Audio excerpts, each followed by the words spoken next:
उठा उठा दिवाळी आली, मोती स्नानाची वेळ झाली. सो हे शब्द ऐकले लहानपणी की खूप मज्जा वाटायची. दिवाळी आली म्हणजे फटाके खाण्यासाठी खूप. मेन म्हणजे दिवाळी ही लहान असताना फटाक्यांसाठी म्हणजेच दिवाळी असं वाटायचं. पण आता मोठं झाल्यावरती ही दिवाळीचा मिनिंग हा वेगळाच होऊन जातो.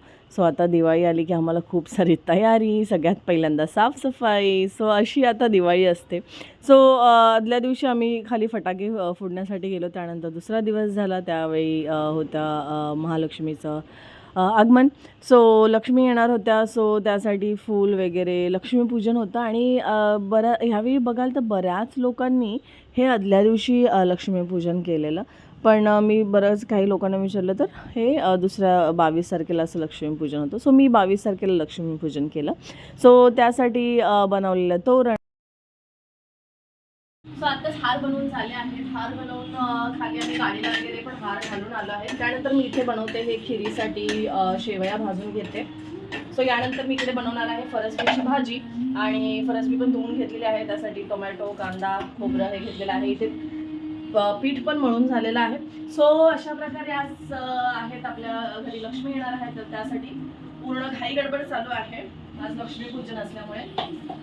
सो पुढे दाखवते मी तुम्हाला अजून काय काय करणार आहे. सो आता ऑलमोस्ट माझं जेवण हे होत आलं आहे. तुम्ही बघाल तर मी फरसबीची भाजी अशी ऑलमोस्ट टाकलेली आहे. अशा पद्धतीने खूप अशी घाई गडबड होती. दिवाळी आली म्हणजे ही गडबड असते. सो खीर वगैरे बनवलेली थोडं स्पेशल म्हणून आणि बाकी तर नॉर्मल जेवण होतं.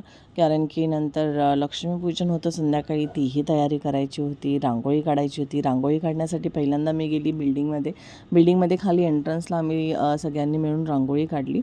सो बिल्डिंगची रांगोळी झाल्यानंतर मला काढायची होती माझ्या दारामध्ये रांगोळी. सो त्यासाठीही बराच वेळ गेला. सो ही माझ्या दारातली रांगोळी मी काढली. खूप मोठी अशी रांगोळी होती ही. सो यासाठी पण बराच वेळ गेला. त्यानंतर सुरुवात झाली पूजेसाठी बघाल तर इथे पूर्ण मी थोडी सजावट पण केलेली फुलांची. त्यासाठी हार बनवलेले. हार पण मी यावेळी खूप असे हार बनवलेले.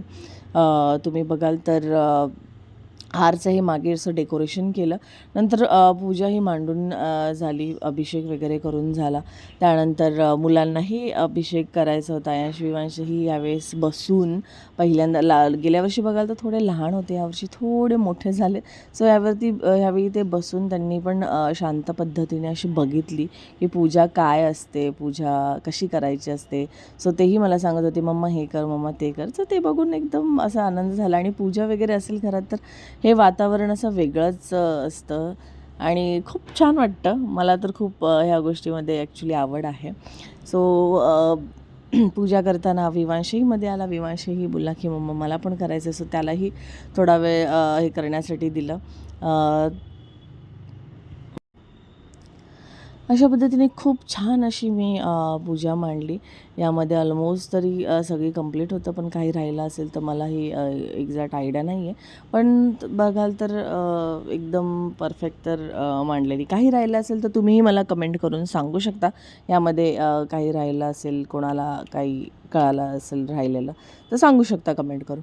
सो इथे पूजा झाली.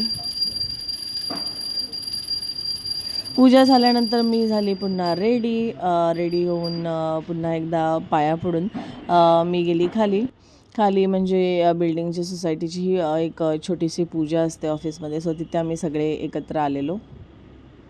Hello everyone. आता जर तुम्ही बघाल सो रात्रीचे वाजले आहेत 3 आणि आज लक्ष्मीपूजन होतं. सो पूजन वगैरे झालं. त्यानंतर बरेच सारे फटाके फोडल्यानंतर आम्ही जेवलो.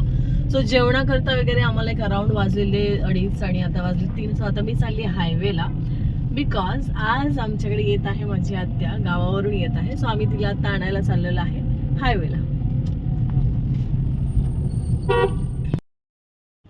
इथे आम्ही आत्याला घेऊन रिटर्न येत होतो. सो त्यावेळेस तुम्ही बघाल तर खूप सुंदर अशी लायटिंग केलेली इथे. खूप छान वाटत होता ॲक्च्युअलमध्ये दिवाळी. आणि हा नजारा तुम्ही बघाल तर रात्रीचा ऑलमोस्ट 3:30-4 वाजताचा आहे. सो आत्या आली. त्या आत्याने आल्या पूजेच्या पाया पडल्या. त्यानंतर खूप सारं असं सामान घेऊन आली. माहेरावरून जशी आई आपल्याला काहीतरी घेऊन येते तशा फिलिंग्स आल्या. असा हा आजचा दिवस स्पेंड झाला. Thank you for watching my video. Bye.